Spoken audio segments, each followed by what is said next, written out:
जमलेल्या माझ्या तमाम हिंदू बांधवांनो, भगिनींनो आणि मातांनो, मला कल्पना आहे की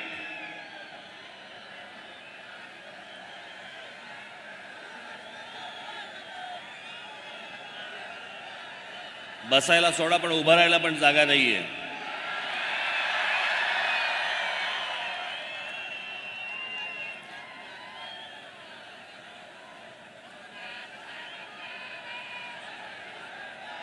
माझी आपणा सर्वांना नम्र विनंती आहे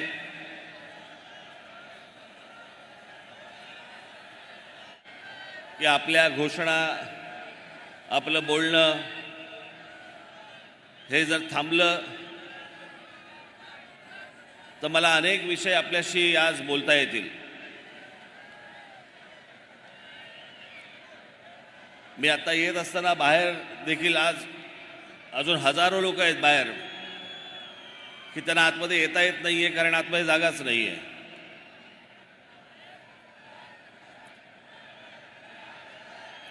आज सर्वप्रथम मी आपणा सर्वांना 1 मेच्या महाराष्ट्र दिनाच्या सर्वांना मनपूर्वक शुभेच्छा देतो. कामगार दिनाच्या मनपूर्वक शुभेच्छा देतो आणि बोलायला सुरुवात करतो.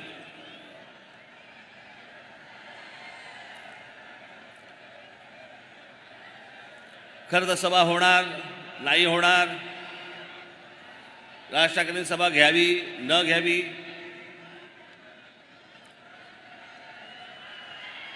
सभेला परवानगी मिळणार नाही मिळणार,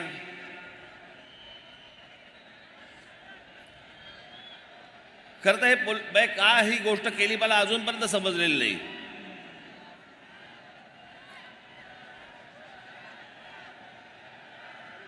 मी महाराष्ट्राच्या कुठच्याही कोपऱ्यामध्ये जरी मी समजा सभा घेतली असती तरी दूरदर्शनवरनं तुम्ही पाहिलंच असतात ना.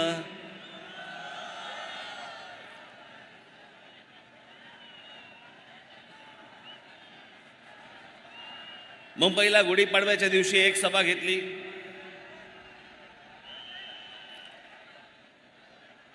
त्याच्यानंतर त्या सभेनंतर बरेच जण बडबडायला लागले. मग त्यांना उत्तर देण्यासाठी म्हणून एक उत्तर सभा ठाण्यामध्ये घेतली.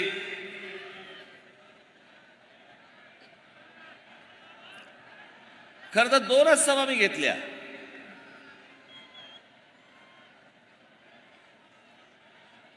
पण या 2 सभांवरती किती बोलतायत.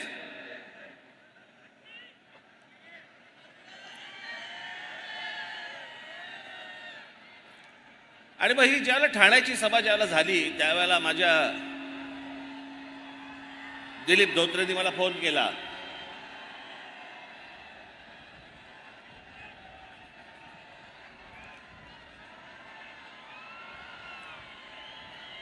बसतील शांत, जागा नाही, ऐकता येणार नाही त्यांना. आणि आमच्या दिलीप धोत्रेंनी फोन केला आणि दिलीप धोत्रेंनी सांगितलं की साहेब आपल्याकडे एक संभाजीनगरला आपण एक सभा घेऊया.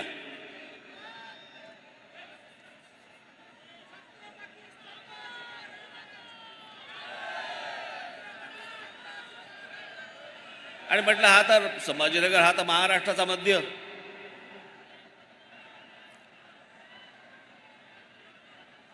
मग मी त्याला सांगितलं म्हटलं आपण एक संभाजीनगरला सभा घेऊ. म्हटलं मी तुला तारीख सांगतो नंतर. आता हा विषय फक्त संभाजीनगर पुरता मर्यादित नाही. माझ्या ह्याच्या पुढच्या सगळ्या सभा या सगळ्या मराठवाड्यातल्या प्रत्येक जिल्ह्यामध्ये होणार आहेत.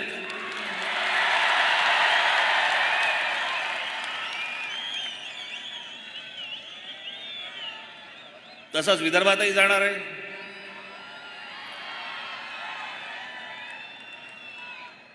आपल्या कोकणातही जाणार आहे, उत्तर महाराष्ट्रातही जाणार आहे, पश्चिम महाराष्ट्रातही जाणार आहे.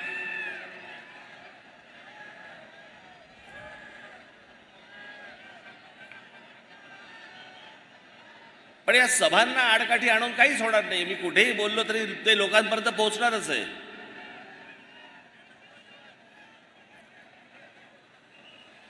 कोंबडा झाकायचं ठरवलं तरी ते उगवायचा थोडी राहतं. सूर्य सूर्य उगवतोच.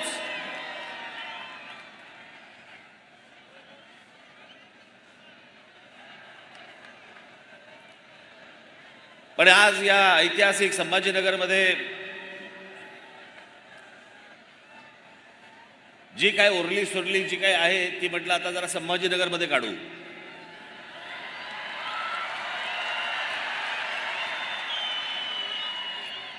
मला कल्पना आहे की महाराष्ट्रामध्ये अनेक प्रश्न आहेत. पिण्याच्या पाण्याचा प्रश्न आहे. संभाजीनगरमध्ये शहराचा मध्ये पिण्याच्या पाण्याचा प्रश्न आहे. 10 दिवसांनी पिण्याचं पाणी येतं.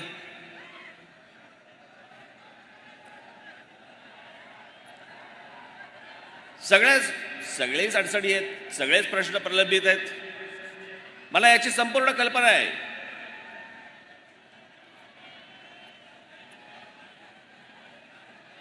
पण आजचे जे काही प्रमुख विषय आहेत या प्रमुख विषयांना धरून मी आजचं तुमच्याशी बोलणार आहे.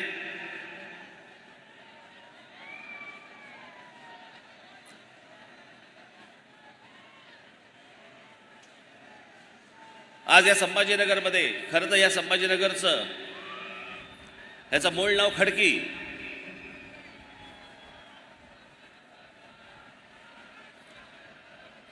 आपल्या दोन्ही राजधान्या इथल्याच.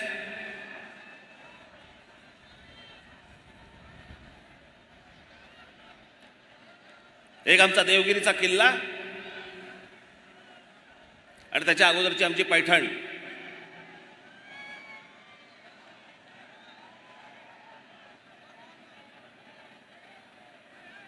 मला असं वाटतं आजचा महाराष्ट्र दिन 1 मे आपण साजरा करताना पहिल्यांदा आपण थोडासा महाराष्ट्र नीट समजून घेणं गरजेचं आहे. कारण जर महाराष्ट्रच समजला नाही, मी त्याविषयी म्हटलं ना, ठाण्याच्या सभेमध्ये म्हटलं का कुठच्या सभेमध्ये म्हटलं मला तर आठवत नाही मला. पण जो समाज इतिहास विसरला त्याच्या पायाखालचा भूगोल सटकलेला आहे. त्याच्या पायाखालची जमीन सटकलेली आहे.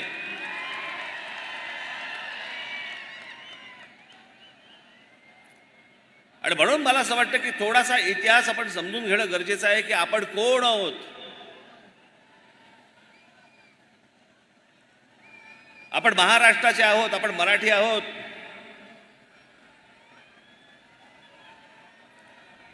या महाराष्ट्राने आजपर्यंत या देशाला काय काय दिलं. मुळात हा कधी देश असा नव्हता. ही भूमी होती एक.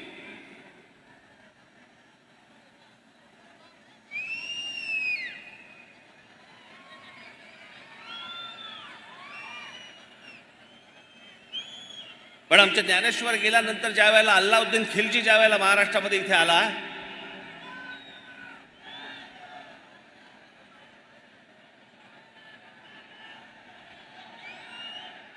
आणि आमच्या देवगिरीच्या किल्ल्यामध्ये ज्यावेळी शिरला, काय चाललं रे तिकडे.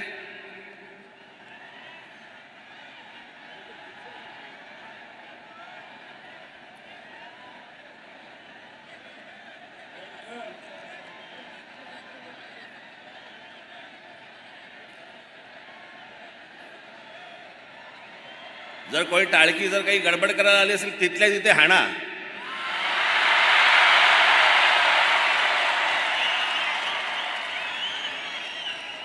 महाराष्ट्र नवनिर्माण सेनेची सभा इथे वेडवाकडं कराल ना, चौरंग करून घरी पाठवीन.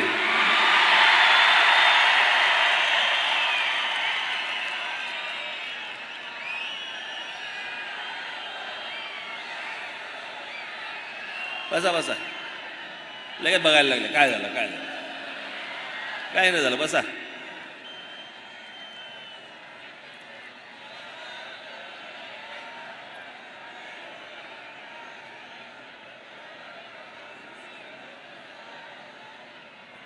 या एका अल्लाउद्दीन खिलजीने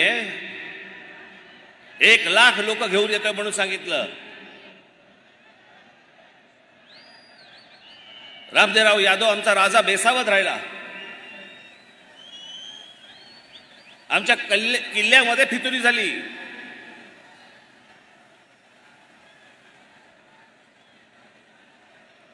आणि ते 1 लाख लोक नव्हतीच येणारी.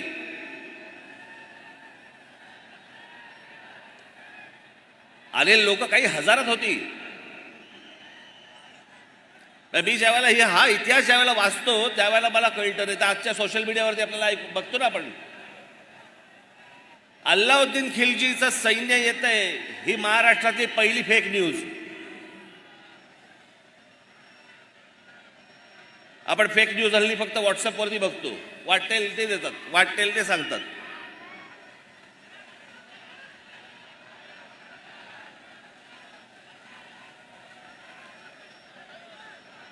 आमच्या महाराष्ट्राची कन्या रामदेवराव यादवांची मुलगी हिला अल्लाउद्दीन खिलजी पळवून घेऊन गेला.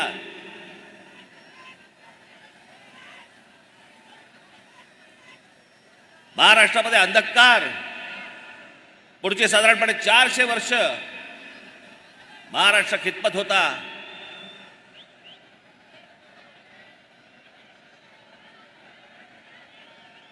या महाराष्ट्रातल्या माझ्या माता भगिनींवरती अत्याचार होत होते, बलात्कार होत होते, मंदिरं पाडली जात होती.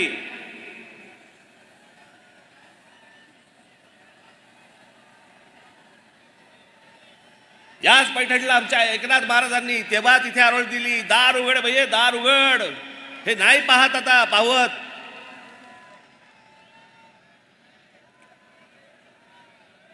आणि या 1630ला दार उघडलं. आमच्या छत्रपतींचा जन्म झाला.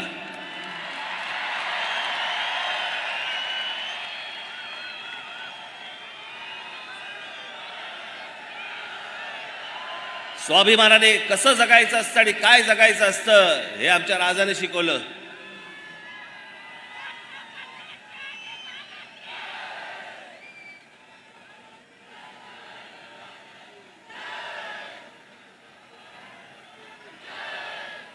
महाराज गेले, इथे आमच्या नांदेडला राहणारे खूप मोठे लेखक नरहर कुरुंदकर, या कुरुंदकरांच्या पुस्तकामध्ये फार छान वर्णन केलेलं आहे त्यांचं.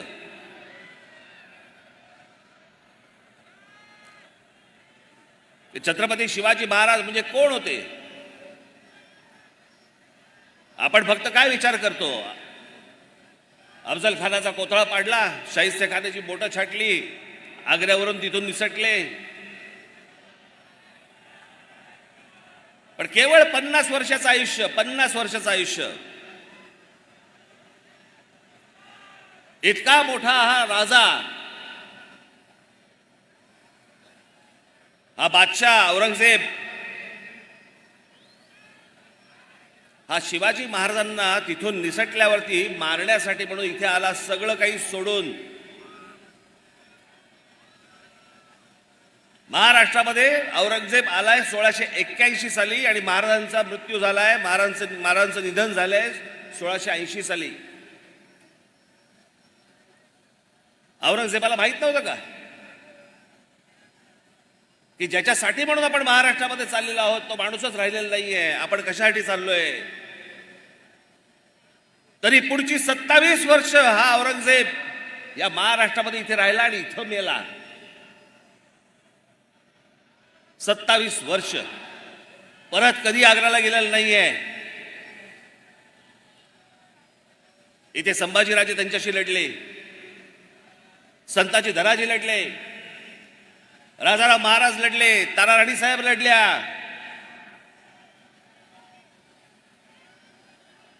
(1707 ला इथे मेला तो.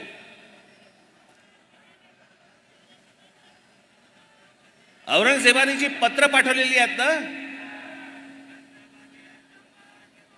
ती जी पत्र पाठवलेली आहेत त्या पत्रामध्ये तो कोणाचाही उल्लेख नाही करत. त्या पत्रामध्ये फक्त उल्लेख करतोय शिवाजी अजून मला छळतोय. ती जी प्रेरणा आहे ज्याच्यावरती हे सगळे लढतायत त्या प्रेरणेला तो शिवाजी म्हणतोय. तो वेडा नव्हता, खुळा नव्हता. त्या औरंगजेबाला फक्त कळलं होतं की शिवाजी व्यक्ती नाहीये, शिवाजी हा विचार आहे.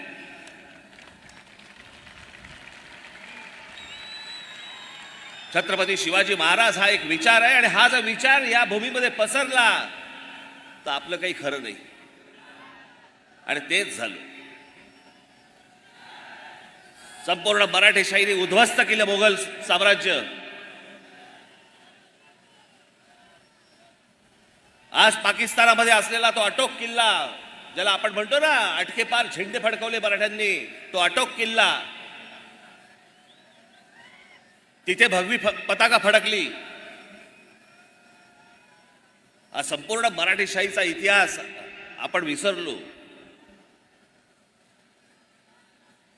आम्हाला काहीच माहित नाही. आम्ही फक्त पुण्यतिथी आणि जयंत्या फक्त साजऱ्या करतोय आम्ही महापुरुषांच्या.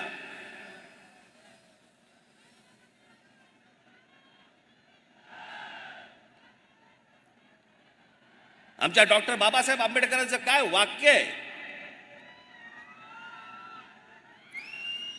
ते म्हणाले आमच्या लोकांच्या अंगामध्ये म्हणे देवी येते, भूत येतात, सगळ्या गोष्टी होतात. काय वाक्य आहे त्यांचं, अप्रतिम वाक्य आहे. त्याच्यात बाबासाहेब म्हणतात ज्या दिवशी या देशातल्या या समाजाच्या अंगामध्ये शिवाजी नावाचं भूत येईल ना, त्या दिवशी अख्खं जग पादाक्रांत करून टाकू आपण.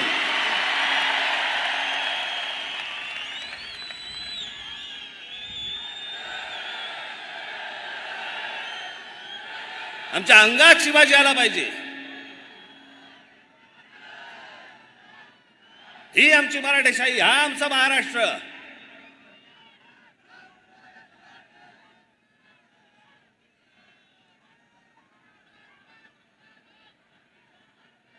आज काय महाराष्ट्राची परिस्थिती झाली आहे.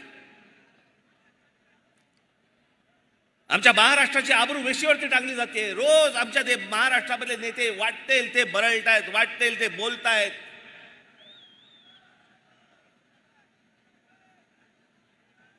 पुढच्या येणाऱ्या ज्या पिढ्या आहेत, आज जे लहान कच्चे बच्चे जे आहेत, ते राजकारणाकडे बघताना, राजकारण्यांकडे बघताना काय शिकत असतील. हे जे टेलिव्हिजनवरती रोज एक चॅनलवरती जे चालतंय, हे राजकारण आहे. हा आपला महाराष्ट्र आहे.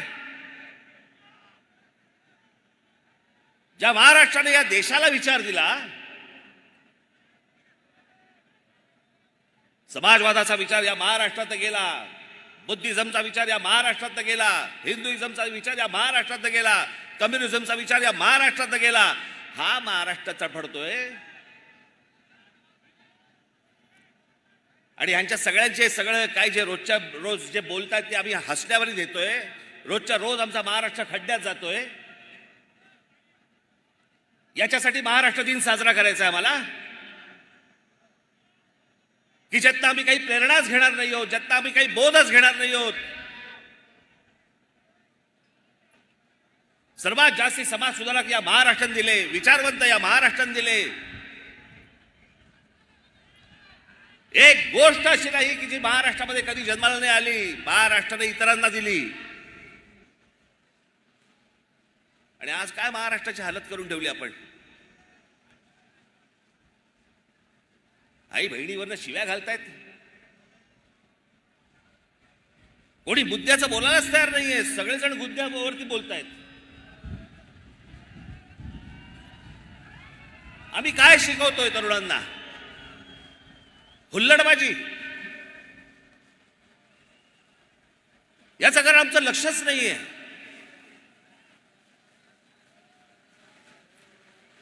राज ठाकरेंचं भाषण आहे, हल्ला करा, घोषणा द्या, बस निघालो आम्ही.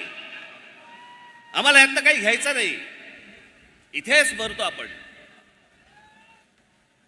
या आमच्या हाताला काही लागत नाही. आणि या सगळ्या राजकारणाला हेच हवंय.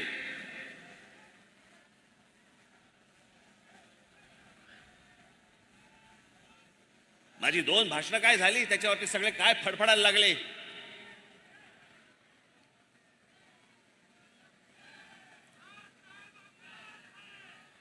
शरद पवार सांगतात की 2 समाजामधला म्हणे हे दुई माजवतायत.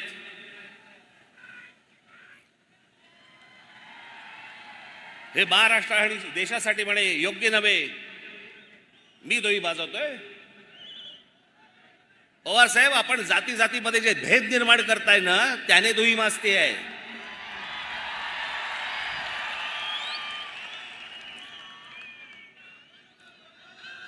प्रत्येक व्यक्ती जातीतनं बघायची. हातामध्ये पुस्तक घेतल्यानंतर पुस्तकाचा लेखक कोणत्या जातीचा आहे त्याचा विचार करून बोलायचं. मी त्या दिवशी जेव्हा बोललो, आज आत्ता घरी जेव्हा जाल त्यावेळेला युट्यूबवरती काढून बघा, सर्व राष्ट्रवादी काँग्रेसच्या आतापर्यंतच्या सभा काढून बघा. कधीतरी शरद पवार साहेबांनी महाराजांचा, छत्रपती शिवाजी महाराजांचा उल्लेख केलाय का? आत्ता बोलायला सुरुवात झाली. आत्ता सुरुवात झाली मी बोलल्यावरती, तोपर्यंत काही नाही. आणि काहीतरी व्हिडिओ काढतायत, तल्लीन झालेत आणि गीत रामायण ऐकतायत आणि बाजूला शिवाजी महाराजांचं पुस्तक ठेवलंय. कशासाठी खोटं करताय? ज्या दिवशी मी त्या दिवशी म्हटलं माझ्या सभेमध्ये, बस रे आता बस.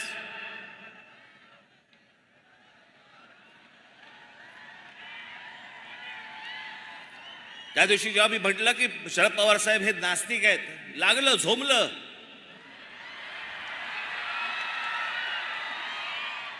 जे मला माहिती होतं ते मी बोललो. मग लगेच देवाचे बिवाचे फोटो काढले सगळे, पूजा करताना, नमस्कार करताना वगैरे. अहो, देवा बिवाचे कशाला फोटो काढताय? आपली कन्या लोकसभेमध्ये बोलली आहे की माझे वडील नास्तिक आहेत. आता याहून आधी काय पुरावा देऊ मी? जिकडे सभा घेतायत तिकडे बोलतायत. राज ठाकरेंनी म्हणे त्यांच्या आजोबांची पुस्तकं वाचली पाहिजेत. अरे मी वाचली आहेत. पवार साहेब, तुम्हाला अपेक्षित असलेल्या गोष्टी फक्त तुम्ही वाचलेल्या आहेत. अख्खी पुस्तकं वाचा, संदर्भात सहित वाचा, मग तुम्हाला कळेल.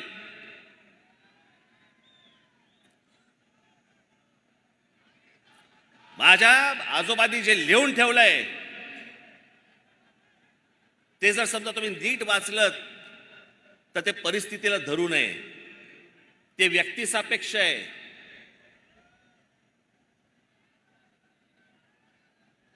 जातीपातीमध्ये भेद निर्माण करणारा नव्हे.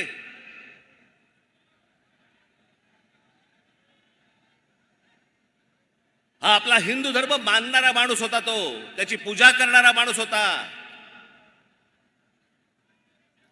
या धर्मामधल्या ज्या चुकीच्या गोष्टी होत्या त्या चुकीच्या गोष्टींवरती बोट दाखवणारा माणूस होता की हे गोष्ट होता का बने. माझे आजोबा हे भटभिक्षुकीच्या विरोधात होते.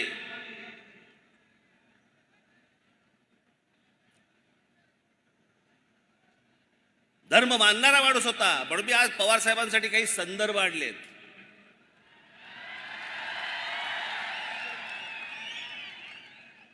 आपण ते ऐकावंच, पण या टेलिव्हिजन चॅनलच्या माध्यमातून मी आपल्याला सांगतोय, संपूर्ण महाराष्ट्राने देखील डोळे उडे ठेवून, कान देऊन याच्या पुढची मी काही गोष्टी ज्या सांगणार त्या ऐकाव्यात की ह्या लोकांनी कसं विष पसरवलं ते महाराष्ट्रामध्ये जातीचं.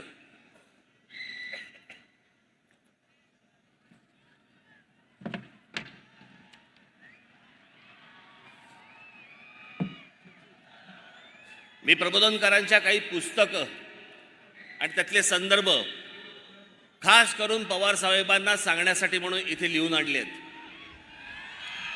की जर जमलं तर आपण हे वाचावेत. पवार साहेब, माझ्या आजोबांचं पहिलं पुस्तक आहे माझी जीवनगाथा. पहिलं पुस्तक म्हणजे शेवटचं पुस्तक त्यांचं, पण त्यांचं चरित्र आहे. त्याच्यामध्ये पान क्रमांक 101 वरती हिंदू धर्माच्या प्रचाराबाबत केलेलं काम आणि ख्रिश्चन मिशनरींना विरोध म्हणून हिंदू मिशनरी चळवळ स्थापन करणारा माझे आजोबा होते.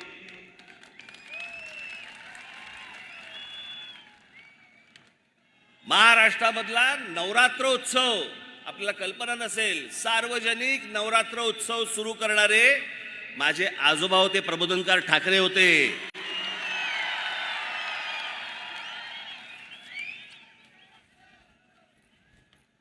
त्यांचं एक पुस्तक आहे ऊठ मराठ्या ऊठ. या पुस्तकामध्ये हिंदू धर्मीयांवरच्या अत्याचाराबाबतची माहिती आहे. पवार साहेब जरूर वाचा.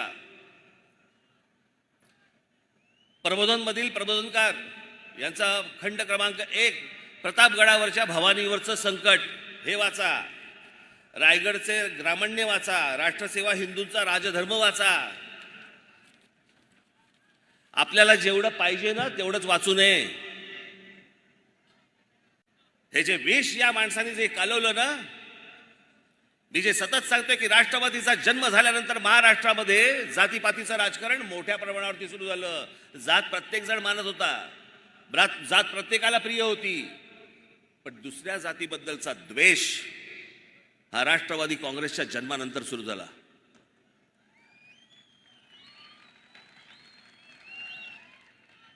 माझा मराठा बांधव भगिनी यांची माती भडकवायची,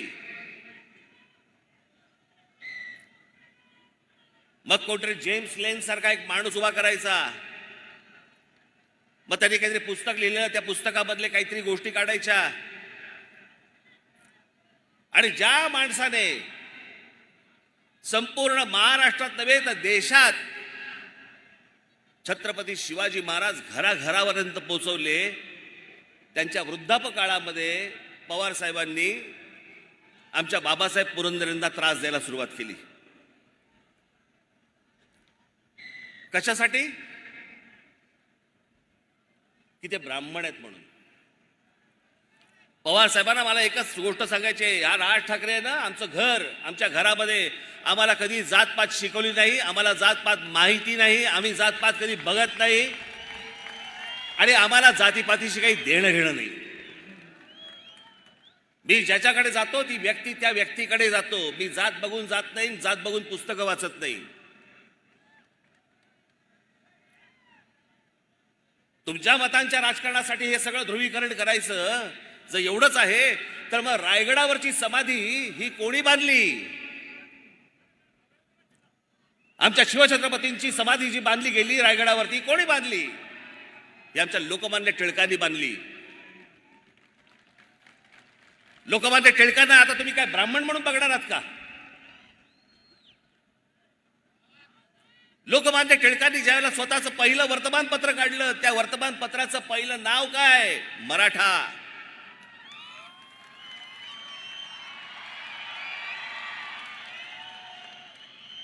हे पवार साहेब कधी सांगणार नाहीत. आता जेम्स लेन इतकी वर्ष बघा, ही माणसं सत्तेमध्ये होती, खेचून आणायचा होता त्या जेम्स लेनला, विचारायचा होता तुला कोणी सांगितलं हे? त्या जेम्स लेनची आता इंडिया टुडेने मुलाखत घेतली. त्या मुलाखतीमधले फक्त 4 प्रश्न मी तुम्हाला दाखवायला आणलेत. ते 4 प्रश्न फक्त आपण बघून घ्या.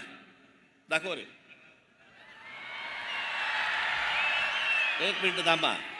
ही जेम्स लेनची मुलाखतीतला काही भाग आहे. छत्रपती शिवाजी महाराजांची अपमानकारक माहिती तुम्हाला कोणी पुरवली होती? तुम्ही प्रश्न चुकीच्या पद्धतीने विचारत आहात. हे जेम्स लेन सांगतोय, मला कोणीही माहिती पुरवली नाही. माझं पुस्तक लोकांमध्ये प्रचलित असलेल्या कथांबद्दल आहे. या कथा सांगत असलेल्या लोकांनी नरेटिव्ह सेट करून ठेवलं त्याबद्दल आहे. काही लोक रामदास यांना शिवाजी महाराजांचे गुरु मानतात, तर काही तुकाराम महाराज यांना शिवाजी महाराजांचे गुरु मानतात. यातलं खरं काय आहे त्यात मला काही रस नाही. पण एक गट पहिल्या नरेटिव्हच्या बाजूने आहे तर दुसरा दुसऱ्या नरेटिव्हच्या बाजूने आहे. असं का? पुढे तुमच्याकडे असलेल्या अपमानकारक माहितीचा आधार काय? जेम्स लेन, माझं पुस्तक काळजीपूर्वक वाचणाऱ्यांच्या लक्षात येईल की मी कुठलंही ऐतिहासिक तथ्य मांडल्याचा दावा केलेला नाही. मी शिवाजी महाराजांचा अपमान केलाय अशी टीका करणाऱ्यांनी चुकीचा अर्थ काढलाय. पुन्हा सांगतो, मी कथांबद्दल बोलतोय, इतिहासातील तथ्यांबद्दल नाही. पुढे या विषयाबाबत तुमचं बाबासाहेब पुरंदरेंशी बोलणं झालं होतं का? त्यांचं म्हणणं काय होतं? मी कधीही बाबासाहेब पुरंदरेंशी एका शब्दानेही बोललेलो नाही. पुढे महाराजांबद्दलचे अपमानकारक शब्द तुम्ही मागे घेतले ते कशामुळे? युक्तिवाद करताना मी पुरेशी काळजी घेतली नाही, त्याचा परिणाम इतरांना भोगावा लागला. ज्याच्यावरनं 10-15 वर्ष राजकारण केले या महाराष्ट्रामध्ये पवार साहेब तुम्ही, तो जेम्स लेन सांगतो मी कोणालाही भेटलेलो नाहीये. ते माझं ऐतिहासिक पुस्तक, माझ्या त्यामध्ये इतिहास नाहीये. तुमची केंद्रामध्ये सत्ता होती, तुम्ही कृषी मंत्री होतात, का नाही फरफटत आणला त्याला? का महाराष्ट्राची डोकी फिरवलीत? कशासाठी हे विष पाजलत तुम्ही लोकांना? कशासाठी विष पाजलत? नवीन वाद उकरून काढायचे. शिवाजी महाराजांचे गुरु रामदास स्वामी होते का नव्हते? रामदास स्वामींकडे परत तुम्ही जातीने बघणार आहात? रामदास स्वामी कधी बोलले की मी शिवाजी महाराजांचा गुरु होतो? की शिवाजी महाराज कधी बोलले की रामदास स्वामी माझे गुरु होते म्हणून? गुरु शिष्याचा नात्याचा काही संबंधच येत नाही.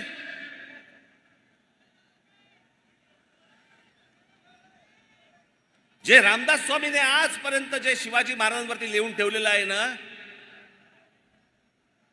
मी त्याच्या इतकं उत्कृष्ट शिवाजी महाराजांवरती लिहिलेलं आजपर्यंत कुठेही वाचलेलं नाही.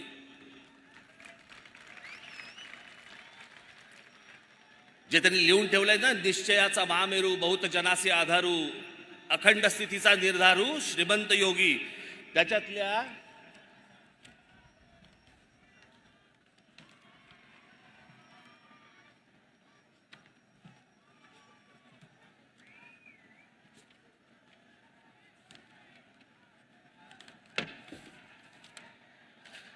फक्त शेवटच्या 3 ओळी वाचून दाखवतो. लाऊडस्पीकरवरती येणार पण थोड्या वेळाने.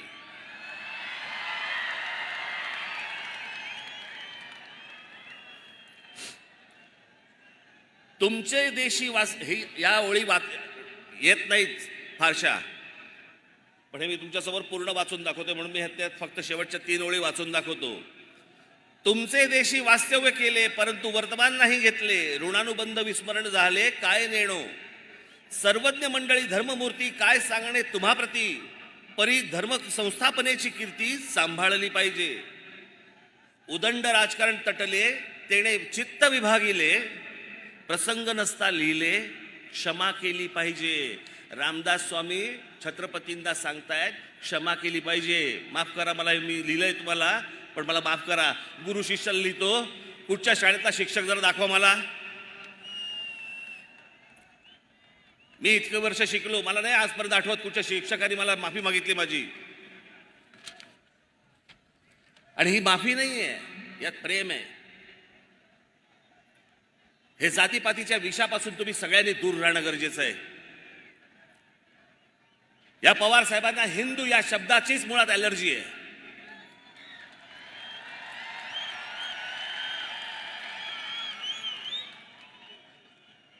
प्रत्येक वेळेला बोलताना शाहू फुले आंबेडकरांचा महाराष्ट्र, हो तो आहेच.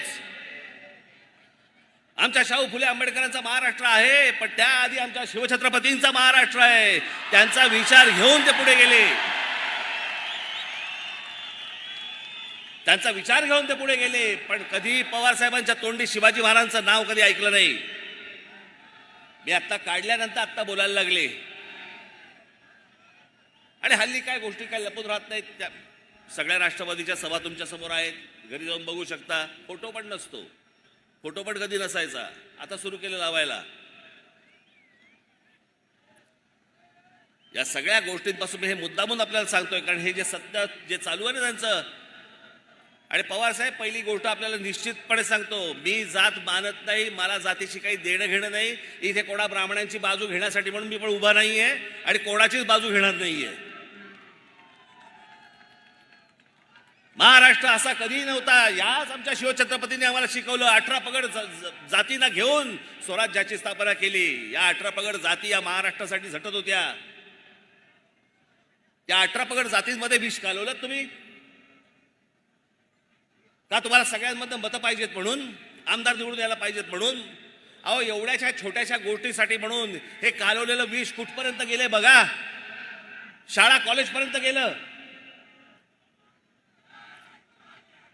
शाळेमध्ये मुलं एकमेकांकडे जी सहज जायची, सहज भेटायची, ती आता विचार करायला लागली, हा कोणत्या जातीचा आणि तो कोणत्या जातीचा, याच्याशी मैत्री करू की नको, ह्याच्याशी मैत्री करावी, इथपर्यंत घाण राजकारण आणलं. आणि म्हणून महाराष्ट्र दिवस साजरा करायचा आम्ही. मी त्या दिवशी म्हटलं ना, अरे आम्ही जातीतनं बाहेर येत नाही आहोत. आम्ही हिंदू कधी होणार, आम्ही मराठी कधी होणार?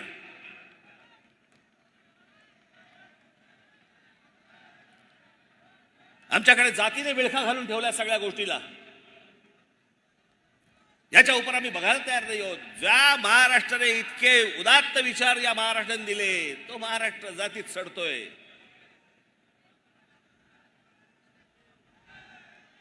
त्याचा दिवस साजरा करायचा आम्ही?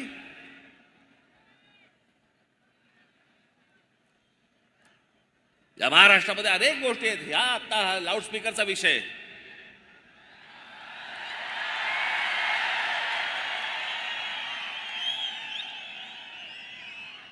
त्याशी एका पत्रकाराने मला विचारलं, नाही एकदम लाऊडस्पीकर अचानक. म्हटलं अचानक? बरं कधी काढला की तुम्ही विचारणार अचानक? कधी काढायचाच नाही का? मी त्याच्या अगोदरच्या माझ्या क्लिप्स दाखवल्या होत्या त्याशी. याच्या अगोदर अनेकदा बोललोय. बरं हा काही लाऊडस्पीकर हा नवीन विषय नाहीये, हा काही मी पहिल्यांदा मांडतो अशातला विषय नाहीये. याच्या अगोदर अनेकांनी मांडलाय. मी फक्त त्याला पर्याय दिला.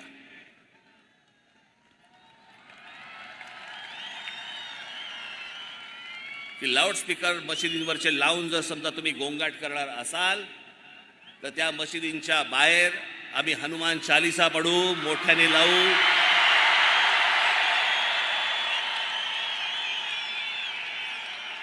मला कुठेही महाराष्ट्रामध्ये दंगली घडवायच्या नाहीत.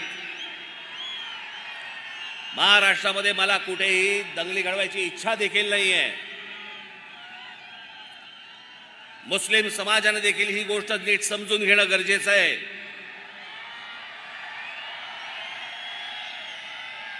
त्या दिवशी माझ्याकडे एक नाशिकला एक जण पत्रकार आले आणि ते पत्रकार मला ते मुस्लिम समाजातले होते आणि ते आले. त्या पत्रकाराने मला सांगितलं, माझ्याकडे आतल्या पुण्याच्या केबिनमध्ये आतमध्ये आले आणि मला म्हणाले, साहेब मी मुसलमान आहे पण आम्हाला भोंग्याचा खूप त्रास होतो. म्हणजे माझं लहान मूल हे लाऊडस्पीकर लागले की म्हणे झोपेना ते आजारी पडायला लागलं आणि दरवेळेला ते म्हणे झोपायला आलं लहान मूल माझं की म्हणे इकडनं म्हणे ते अजान आणि त्या सगळ्या बांग सुरू होतात आणि माझं पोर झोपू शकलं नाही. मग मी अनेकदा त्याला सांगितलं, पण एकदा मी मशिदीत गेलो, तिकडचे मौलवी होते, त्याला सांगितलं की माझ्या मुलाला त्रास होतोय तुमच्या भोंग्याचा, तुम्हाला जे काय पठण करायचं असेल ते मशिदीच्या आत करा, आम्हाला या लाऊडस्पीकरचा त्रास होतोय.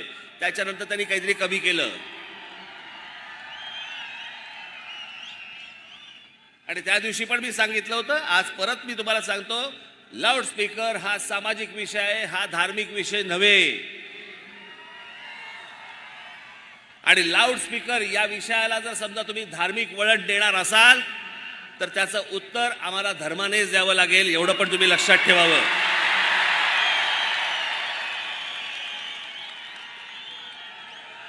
आमची इच्छा नसताना आम्हाला टोकाची भूमिका घ्यायला लावू नका. महाराष्ट्रामधली शांतता आम्हाला बिघडवायची नाही, इच्छाही नाही, गरजही नाही. परंतु जर समजा उत्तर प्रदेशमध्ये जर समजा लाऊडस्पीकर जर उतरवले जाऊ शकतात तर माझ्या महाराष्ट्रात का नाही उतरवले जाऊ शकत? सगळेच्या सगळे लाऊडस्पीकर हे अनधिकृत आहेत. सगळेच्या सगळे लाऊडस्पीकर अनधिकृत आहेत.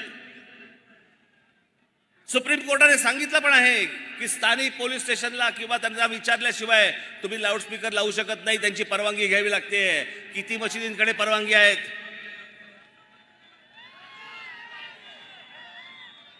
कोणाचकडे परवानग्या नाही आहेत. मला कोणीतरी सांगितलं, कालच कोणीतरी सांगितलं, इथे संभाजीनगरमध्ये 600 मशिदी आहेत.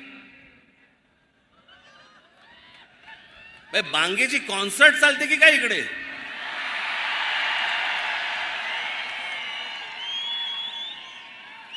असं फक्त संभाजीनगरमध्ये नाही, अख्ख्या देशभर आहे. हे संपूर्ण देशातले लाऊडस्पीकर पहिले खाली आले पाहिजे. सगळ्यांना समान धर्म असला पाहिजे. प्रत्येक वेळेला आम्हीच का भोगायचं?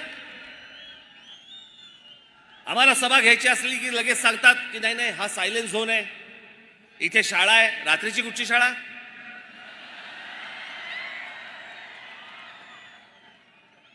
हा सायलेन्स झोन आहे, इथे शाळा आहे, इथे मंदिर आहे, इथे सभा नाही घेऊ शकत. आणि ह्याना कुठेही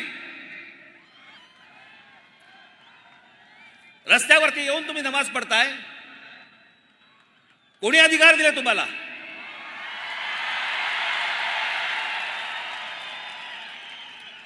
माझी शासनाला पण नम्र विनंती आहे, आज तारीख 1 आहे,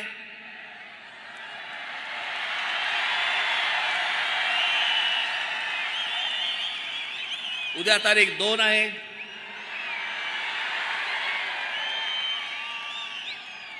तीन तारखेला ईद आहे,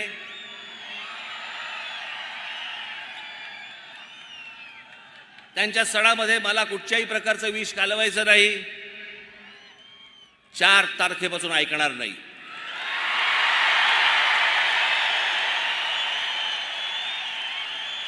माझी महाराष्ट्रातल्या सर्व तमाम हिंदू बांधवांना, भगिनींना माझी विनंती आहे, हात जोडून विनंती आहे,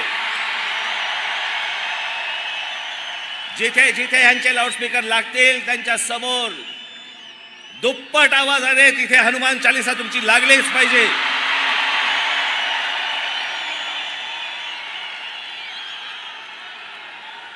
विनंती करून जर समजत नसेल तर आमच्या समोर दुसरा पर्याय उरत नाही.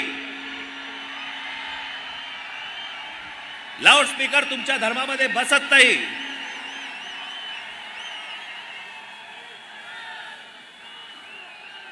जे सुप्रीम कोर्टाचे नियम म्हणून सांगताय ना, त्या सुप्रीम कोर्टाच्या नियमामध्ये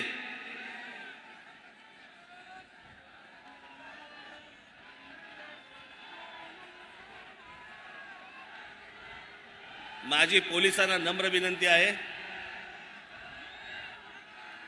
जर सभेच्या वेळेला हे बांग जर सुरू करणार असतील, आपण आत्ताच्या आत्ता ताबडतोब तोंडात बोळा कोंबावा. ह्यांना जर सहज सरळ मार्गाने जर समजा समजत नसेल तर मग त्याच्यानंतर महाराष्ट्रात काय होईल मला माहिती नाही.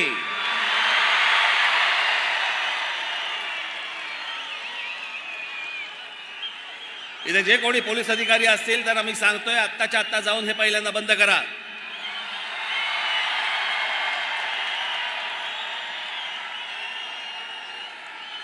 आणि माझं एक म्हणणं आहे या बाबतीत, त्यांना जर समजा सरळ भाषेमध्ये समजत नसेल ना तर एकदा काय ते तिच्या आईला होऊनच जाऊन देत.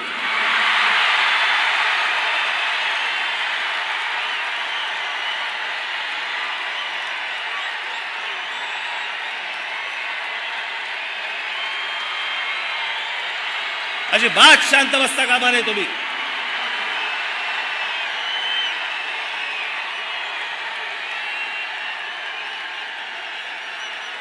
संभाजीनगरच्या पोलिसांना माझी हात नम्र विनंती परत करतोय, मी आपल्याला परत सांगतोय,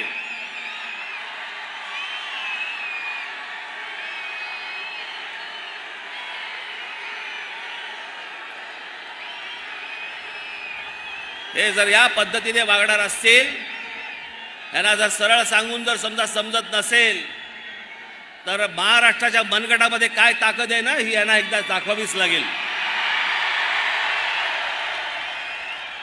आणि म्हणून माझी पोलिसांना विनंती आहे की हे पहिल्यांदा थोबाडं बंद करा या लोकांची.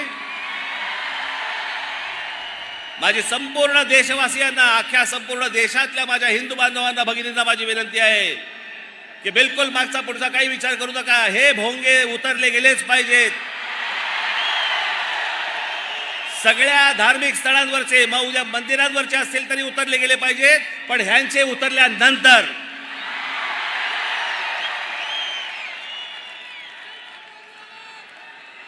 आपण सगळेजण, आज ही परिस्थिती आहे, अभी नहीं तो कभी नहीं. माझ्या देशातल्या सर्व देशवासियांना, माझी सर्व हिंदू बांधवांना, भगिनींना माझी विनंती आहे, जर हे 3 तारखेपर्यंत ऐकले नाही, 4 तारखेला हनुमान चालीसा प्रत्येक ठिकाणी मला ऐकू आलंच पाहिजे. पोलिसांकडनं वाटल्यास रीतसर परवानगी घ्या, लाऊडस्पीकरची परवानगी घ्या, त्यांना द्यावीच लागते.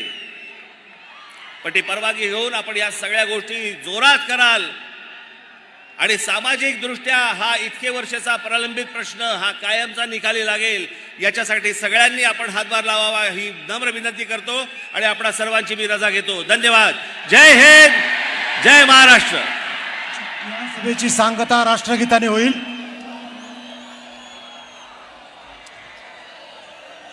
राष्ट्रगीत.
भारत माता की वंदे वंदे. गर्व से कहो, गर्व से कहो, माननीय राजसाहेब ठाकरे यांचं. माझी आपणा सर्व बांधवांना माझी विनंती आहे, इथे आलेल्या आपल्या सर्व माता भगिनींना आपण सर्वप्रथम सुरक्षित जाण्यासाठी आपण त्यांना सर्वांना वाट करून द्यावी. त्या व्यवस्थित सुरक्षित बाहेर पडतील याची आपण सर्वांनी दक्षता घ्यावी. जिथून जिथून आपण आलेले असाल तिथे आपण सर्वजण जाताना, घरी जाताना नीट काळजी घेऊन आपण वाहनं नीट चालवून आपण घरी जावं. धन्यवाद.